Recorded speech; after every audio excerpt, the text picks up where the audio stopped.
حضرت ابراہیم علیہ السلام کا اعلان توحید۔ مفسرین کا بیان ہے کہ نمرود بن کنعان بڑا جابر بادشاہ تھا۔ سب سے پہلے اسی نے تاج شاہی اپنے سر پر رکھا۔ اس سے پہلے کسی بادشاہ نے تاج نہیں پہنا تھا۔ یہ لوگوں سے زبردستی اپنی پرستش کراتا تھا۔ کاہن اور نجومی اس کے دربار میں بکثرت اس کے مقرب تھے۔ نمرود نے ایک رات یہ خواب دیکھا کہ ایک ستارہ نکلا اور اس کی روشنی میں چاند، سورج وغیرہ سارے ستارے بے نور ہو کر رہ گئے۔ کاہنوں اور نجومیوں نے اس خواب کی یہ تعبیر دی کہ ایک فرزند ایسا ہوگا جو تیری بادشاہی کے زوال کا باعث ہوگا۔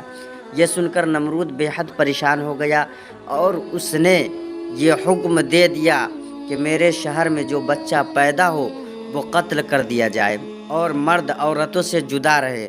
چنانچہ ہزاروں بچے قتل کر دیے گئے، مگر تقدیرات الہیہ کو کون ٹال سکتا ہے۔ اسی دوران حضرت ابراہیم علیہ السلام پیدا ہو گئے اور بادشاہ کے خوف سے ان کی والدہ نے شہر سے دور پہاڑ کے ایک غار میں ان کو چھپا دیا۔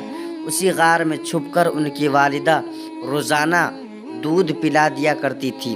بعض مفسرین کا قول ہے کہ 7 برس کی عمر تک، اور بعضوں نے تحریر فرمایا کہ 17 برس تک آپ اسی غار میں پرورش پاتے رہے۔ واللہ تعالی اعلم۔ اس زمانے میں عام طور پر لوگ ستاروں کی پوجا کیا کرتے تھے۔ ایک رات حضرت ابراہیم علیہ السلام نے زہرہ یا مشتری ستارہ کو دیکھا تو قوم کو توحید کی دعوت دینے کے لیے آپ نے نہایت ہی نفیس اور دل نشیں انداز میں لوگوں کے سامنے اس طرح تقریر فرمائی کہ اے لوگو، کیا ستارہ میرا رب ہے؟ پھر جب وہ ستارہ ڈوب گیا تو آپ نے فرمایا کہ ڈوب جانے والوں سے میں محبت نہیں رکھتا۔ پھر اس کے بعد جب چمکتا چاند نکلا تو آپ نے فرمایا کہ کیا یہ میرا رب ہے؟ پھر جب وہ بھی غروب ہو گیا تو آپ نے فرمایا کہ اگر میرا رب مجھے ہدایت نہ فرماتا تو میں بھی انہی گمراہوں میں سے ہوتا۔ پھر جب چمکتے دمکتے سورج کو دیکھا تو آپ نے فرمایا کہ یہ تو ان سب سے بڑا ہے، کیا یہ میرا رب ہے؟ پھر جب یہ بھی غروب ہو گیا تو آپ نے فرمایا کہ اے میری قوم، میں ان تمام چیزوں سے بیزار ہوں جن کو تم لوگ خدا کا شریک ٹھہراتے ہو، اور میں نے اپنی ہستی کو اس ذات کی طرف متوجہ کر لیا ہے جس نے آسمانوں اور زمینوں کو پیدا فرمایا ہے۔ بس میں صرف اسی ذات کا عابد اور پجاری بن گیا ہوں، اور میں شرک کرنے والوں میں سے نہیں ہوں۔ پھر ان کی قوم ان سے جھگڑا کرنے لگی تو آپ نے فرمایا کہ تم لوگ مجھ سے خدا کے بارے میں جھگڑتے ہو، اس خدا نے تو مجھے ہدایت دی ہے اور میں تمہارے جھوٹے معبودوں سے بالکل نہیں ڈرتا۔ سن لو، بغیر میرے رب کے حکم کے تم لوگ اور تمہارے دیوتا میرا کچھ بھی نہیں بگاڑ سکتے۔ میرا رب ہر چیز کو جانتا ہے۔ کیا تم لوگ میری نصیحت کو نہیں مانو گے؟ اس واقعہ کو مختصر مگر بہت جامع الفاظ میں قرآن مجید نے یوں بیان فرمایا ہے، جس کا ترجمہ یہ ہے: پھر جب ان پر رات کا اندھیرا آیا، ایک تارا دیکھا، بولے اسے میرا رب ٹھہراتے ہو؟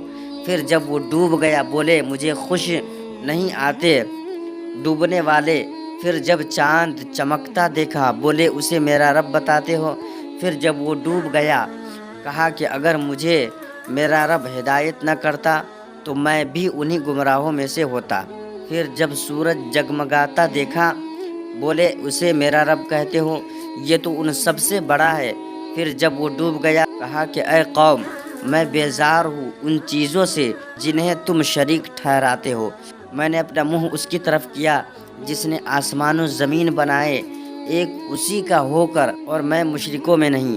درس ہدایت: غور کیجیے کہ کتنا دلکش طرز بیان اور کس قدر مؤثر طریقہ استدلال ہے کہ نہ کوئی سخت کلامی ہے، نہ کسی کی دل آزاری، نہ کسی کے جذبات کو ٹھیس لگا کر اس کو غصہ دلانا ہے۔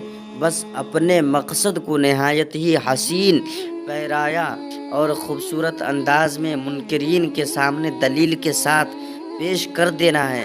ہمارے سخت گو اور تلخ زبان مقررین کے لیے اس میں ہدایت کا بہترین درس ہے۔ اللہ تعالیٰ توفیق عطا فرمائے۔ آمین ثم آمین۔